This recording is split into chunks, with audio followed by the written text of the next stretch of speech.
అసలు వంట రాని వాళ్ళు కూడా చేయొచ్చు ఈ బూందీ రెసిపీ. చాలా అంటే చాలా సింపుల్గా చేయొచ్చు. హలో అందరికీ, అందరూ బాగున్నారా? నేనైతే చాలా బాగున్నానండి. మీరు అందరూ కూడా బాగున్నారని నేను కోరుకుంటున్నాను. ఏం లేదండి, 2 కప్పుల వరకు శనగపిండి తీసుకుని నీట్గా జల్లించేసుకుని కొంచెం సాల్ట్, కొంచెం వంట సోడా వేసుకుని విస్కర్తో కానీ లేదంటే గరిటతో కానీ పిండి ఈ విధంగా ఉండేటట్టు కలుపుకోవాలి, ఉండలు లేకుండా.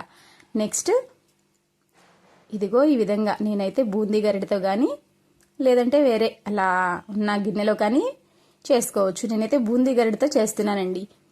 చూసారు కదా, పిండి ఈ విధంగా ఉంటే సరిపోతుంది. సిమ్ టు మీడియం ఫ్లేమ్లో పెట్టి మనం ఈ విధంగా వేయించేసుకోవాలి. జాగ్రత్తగా వేయించుకోవాలండి, లేదంటే మాడిపోతుంది. చూసారు కదా, ఈ విధంగా వేయించుకుంటే సరిపోతుంది. అలా 1 by 1 వేసుకుని వేయించేసుకుంటే మన బూందీ రెడీ అయిపోతుంది. చాలా అంటే చాలా థ్యాంక్స్ అండి, నన్ను సపోర్ట్ చేస్తున్న మీ అందరికీ, నాకు సబ్స్క్రైబ్ చేసిన ప్రతి ఒక్కరికి చాలా అంటే చాలా థ్యాంక్స్.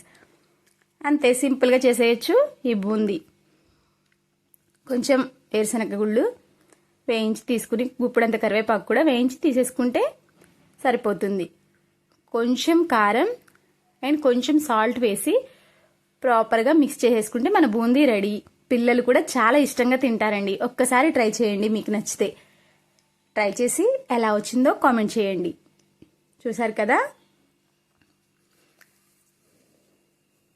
ఇలానే నన్ను సపోర్ట్ చేస్తూ ఉండండి. మరిన్ని వీడియోస్తో మీ ముందుంటాను. ప్లీజ్ లైక్ చేయండి, షేర్ చేయండి, సబ్స్క్రైబ్ చేసుకోండి.